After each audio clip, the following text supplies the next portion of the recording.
Dimension setting roundabout. हमारी team का हिस्सा बनने के लिए आपका शुक्रिया। बिस्मिल्लाहिर्रहमानिर्रहीम। ऑटोकेड सिविल 3D में राउंड अबाउट के बारे में हम डिस्कस कर रहे हैं। तो हमने बाय डिफ़ॉल्ट डिज़ाइन किया, हमने कोई चेंजिंग अपनी तरफ से नहीं किया। ये राउंड अबाउट हमारा इस तरह से कुछ हमने डिज़ाइन किया था बाय डिफ़ॉल्ट 2 लेन अप्रोचेस के साथ। 2 लेन इस तरफ से हैं, 2 लेन इस तरफ से। और ये देखें कि पहले इसका थोड़ा-सा अभी जो हमने ड्रा किया है उसके बारे में हम इंट्रोडक्शन कर लें, अगर लास्ट लेक्चर आप फॉलो कर रहे हैं तो। ये देखें, ये इसका आइलैंड डायामीटर है, ये करीब 26 हमने रखा हुआ था। उसके बाद 2 मीटर का ये जो होगा ये एप्रान होगा, और ये जैसे आप वॉकवे या इस तरह से आप इसका नाम अपनी अपनी जगह पे कुछ थोड़ा बहुत चेंज होता है, लेकिन ये एप्रान है बेसिकली। तो यहाँ से इसके ये अप्रोचेज हैं, ये 4 अप्रोचेज हमने इसके डिज़ाइन किए हुए थे। थोड़ा से हमने साइड पे इसलिए रखा है कि जब हम प्रॉपर्टी में जाएं तो ये यहाँ पे भी हमें कुछ नज़र आए। उसके बाद यहाँ पे आप देखें कि इसका ये जो फुल कंप्लीट डायामीटर होगा, ये जो सर्कुलर, इसको आप सर्कुलर रोड बोलेंगे, और इसके बाद ये अप्रोचेस रोड होंगे। तो centre diameter, apron, circular road और अप्रोचेस। तो जाते हैं, आप जब इसको सिलेक्ट करेंगे तो प्रॉपर्टी आपको यहाँ से नज़र आएगी, राउंड अबाउट प्रॉपर्टी। तो आप प्रॉपर्टी में चले जाएंगे और यहाँ पे देखें कि इसको ये बेसिकली ये डायग्राम है, ये आपको बहुत ही यूज़फुल होता है। यहाँ पे आपको पता चलता है कि आप किस जगह पे टच हैं और कौन सी आप डायमेंशन चेंज कर रहे हैं। तो इसके साथ अगर आपको ये नज़र नहीं आ रहा है तो यहाँ पे देखें, ये इसका डायग्राम है, इसको आप क्लिक करेंगे तो ये बंद हो जाएगा, और ये अगर आपको नज़र नहीं आ रहा है तो इसको आप क्लिक करेंगे तो ये आपको नज़र आना शुरू हो जाएगा। उसके बाद यहाँ पे जर्नल है, तो इसमें जस्ट एक नाम, आप जो भी आप राउंड अबाउट का नाम देना चाहते हैं, मैंने मनामा के नाम से एक नाम रखा हुआ है। अगर आप कोई और रखना चाहते हैं तो इसमें चेंज आप अपना नाम यहाँ से रख सकते हैं। उसका डिटेल डिस्क्रिप्शन रखना चाहते हैं, कोई और नोट देना चाहते हैं तो आप दे सकते हैं। और अगर जिस तरह से आप कोई कुछ चीज़ इसमें से होल्ड रखना चाहते हैं, कोई अप्रोचेस, तो आप यहाँ पे नोट लगा देंगे तो वो भी इंफॉर्मेशन आ जाएगी। हो सकता है कभी कभी कोई अप्रोचेस में कोई प्रॉब्लम होता है तो वहाँ पे डिज़ाइन होल्ड की जाती है और बाद में उसको रीडिज़ाइन किया जाता है।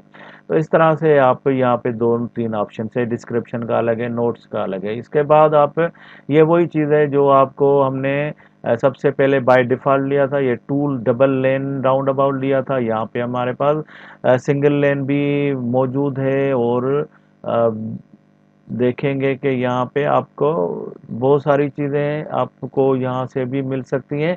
अगर आप इसको चेंज करना चाहते हैं सिंगल लेन में तो यहाँ पे आपको सिंगल लेन भी मिलेगा और डबल मेल लेन भी मिलेगा, और बहुत सारी चीज़ें इसमें हमारे पास हैं। तो हमने जो इसको रखा हुआ था रूरल में डबल लेन राउंड अबाउट 2010 हमने इसमें से सिलेक्ट किया हुआ है।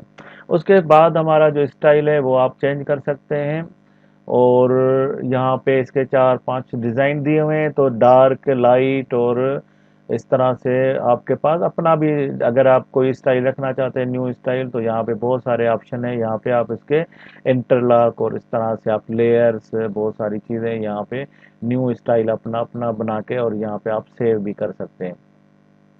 तो हम अपना कोई नहीं लेते, और यहाँ पे कोई एक बैकग्राउंड वाला ब्लैक डार्क बैकग्राउंड वाला ले लेते हैं। तो उसके बाद आप जर्नल के बाद जो मेन इसका जो है वो है राउंड अबाउट के नाम से जो इसकी डायमेंशन है। तो यही मेन इसका है कि इसकी डायमेंशन हम कैसे चेंज करें। तो ये क्योंकि हम डायाग्राम में जाएंगे दोबारा ताकि वो हमें नज़र आ जाए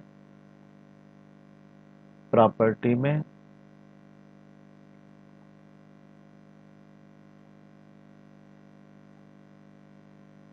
तो ये डायग्राम बहुत ही ज़रूरी है कि इसको आपको समझने में, और उसके साथ में ये आपको बहुत हेल्प करेगा। तो ये देखें, सबसे पहले आइलैंड का जो है वो है डायग्राम। तो यहाँ पे जब आप जैसे ही ये जो सबसे पहले है ये लोकेशन है, तो ये लोकेशन यहाँ पे देखें एक रेड प्लस का निशान है, तो ये इसका लोकेशन है। और ये लोकेशन दिखा रहा है, ये आपको कोऑर्डिनेट एक्स एंड वाई दिखा रहा है।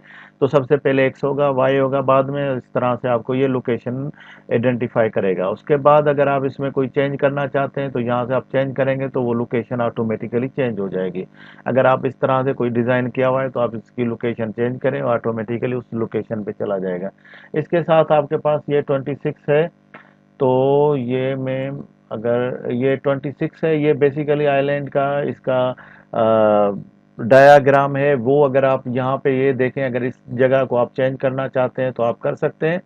तो इससे चीज़ें ये क्या होगी कि एक दूसरे के साथ ये चीज़ें लिंक हैं। ये देखें कि हमारे पास एप्रान जो है वो 3 मीटर का है, हम इसको 2 मीटर कर देते हैं तो क्या चेंज आएगा कि आप देखें ये आपके पास 26 है और ये 2 मीटर और 2 मीटर, तो 26 और 2 मीटर और 2 मीटर ये हो जाएगा 30 मीटर। ये जो डायामीटर है ये 30 मीटर, ये इसके साथ लिंक है। अगर आप इसको 30 को चेंज करेंगे तो इसमें से दोनों में से एक चीज़ को चेंज करना पड़ेगा, या आप 2 मीटर को चेंज करेंगे या इनर आइलैंड को चेंज करेंगे। तो जैसे मैं 32 करता हूँ तो ये देखें ऑटोमेटिकली 1 मीटर एप्रान चेंज कर दिया। अगर ये मैं 2 रखता हूँ तो मुझे डेफिनेटली ये बेस इसका चेंज करना पड़ेगा। ये मुझे डायामीटर कम से कम भी, अगर ये मुझे 32 आउटर रखना है तो मुझे इसको या इसको कम करना है तो ये मैं 24 रखता हूँ, तो इनमें से कोई चीज़ चेंज करेगा तो मैं ये 28 कर दिया है। तो इस तरह से आप, ये नहीं है कि आप सारी चीज़ें एक साथ में नहीं चेंज कर सकते क्योंकि एक साथ लिंक है। या आप इनर चेंज करेंगे या ये चेंज करेंगे, और डेफिनेटली हम सारी चीज़ें तो, क्योंकि एक चीज़ लिंक है एक दूसरे के साथ, तो एक ही चीज़ हम चेंज कर सकते हैं। तो या तो एप्रान का डायामीटर चेंज करेंगे जिस तरह ये एरो नज़र आ रहा है, या एप्रान आप चेंज करेंगे या जो इनर आइलैंड चेंज करेंगे। तो ये चेंज करने से ऑटोमेटिकली बाकी चीज़ों की डायमेंशन भी अपडेट हो जाएंगी। उसके बाद इनसाइड लेन ऑफसेट है। अगर आप यहाँ पे लेन की जो आप स्टार्टिंग लेना चाहते हैं, ये जो मार्किंग होगी वहाँ पे अगर आप कुछ ऑफसेट रखना चाहते हैं तो आप दे सकते हैं। उसके बाद आपके पास 4 किस्म की लेन आप रख सकते हैं। ये देखें 1 और 2 का ऑप्शन यहाँ पे रेड में आपको यहाँ पे नज़र आता है, 1 और ये 2, लेकिन आप अगर ये यहाँ पे 4 या इस तरह से कुछ भी कर सकते हैं तो आप 4 लेन तक जा सकते हैं। उसके बाद ये सर्कुलर रोड जो होता है इसकी आपके पास डायमेंशन है, तो ये सर्कुलर लेन है और यहाँ पे उनकी सारी विड्थ है जो कि दो दो यहाँ से जो ट्रैफिक की फ्लो आएगा, क्योंकि यहाँ पे आने के बाद इसका एक लेन तो राइट में चला जाता है, 2 लेन स्ट्रेट चली जाती हैं, तो इसके लिए इसको जो स्टैंडर्ड विड्थ है उसके हिसाब से यहाँ पे शो किया हुआ है। और ये हमने, क्योंकि ये कम से कम हमने अप्रोचेस की 4 मीटर रखी हुई थी तो उसके हिसाब से ये कैलकुलेशन में इतनी आ रही है। तो यहाँ पे आप देखें, अगर आप कंटिन्यूसली यहाँ पे जाएंगे तो ये सिर्फ इनर लेन ही दिखा रहा है। उसके बाद ये होगा कि ये आइलैंड से आपके पास ये एप्रान से ये आइलैंड कितना, अगर आप यहाँ से कोई चीज़ कंट्रोल करना चाहते हैं तब भी आप रख सकते हैं, क्योंकि ये 9.5 है, ये 28 है, तो ये कैलकुलेशन जो बनता है वो करीब, इसका अगर हाफ ले लें तो ये सारी चीज़ कोई 17 के करीब बनता है। तो इस तरह से आप इसको भी चेंज करेंगे अगर, तो ये डेफिनेटली दूसरी चीज़ों में इफेक्ट होगा। तो जैसे मैं इसको 16 कर देता हूँ तो हमने यहाँ पे इसको कम करके आना पड़ेगा ताकि यहाँ पे चेंज हो। तो हम ये स्टैंडर्ड ही छोड़ते हैं, ये सिर्फ आपके डिपेंड करता है कि आप क्या, किस तरह से आपकी डिज़ाइन है। तो इस तरह से आपका ये देखें, जब भी हमने इसको 8 मीटर कर दिया है तो ये ऑटोमेटिकली 15 हो गया है, तो ये 9.5 था तो उस हिसाब से ये 17 होता है। तो इस तरह से जिस तरह आप ये फर्स्ट लेन की विड्थ कम करेंगे तो ऑटोमेटिकली ये जो लेंथ है ये सब लेन को कैलकुलेट करके और यहाँ पे एक आइलैंड दे रहा है। तो उस हिसाब से बाद में अगर यहाँ पे आप अगर कर्व को, ये जो आउटर कर्व लाइन है इसको आप चेंज करना चाहते हैं, ये नहीं कुछ ऑफसेट लेना चाहते हैं, तो यहाँ पे आप देखें ये भी आप अगर 30 सेंटी या 4 सेंटी 40 सेंटी आप रोड मार्किंग को एक्स्ट्रा करना चाहते हैं तो आप यहाँ पे इसका भी ऑप्शन है कि आप इसको थोड़ा सा एक ऑफसेट दे दें, लेकिन अभी हम इसको भी स्टैंडर्ड ही रहने देते हैं। यहाँ पे लास्ट में देखें ये टोटल आइलैंड टू आइलैंड यहाँ पे ये डायमेंशन दे रहा है। अगर यहाँ पे ये मेन रोड का आइलैंड है और ये दोनों जो सेकेंडरी रोड का है, तो यहाँ पे ये जो भी दिखाएगा वो मेन रोड का है। अब ये भी डेफिनेटली इन सब चीज़ों से कनेक्टेड है। इनमें से जब आप इसको कम करेंगे तो यहाँ पे देखें वो जो मेरा 26 का डायमीटर था वो 22 हो गया।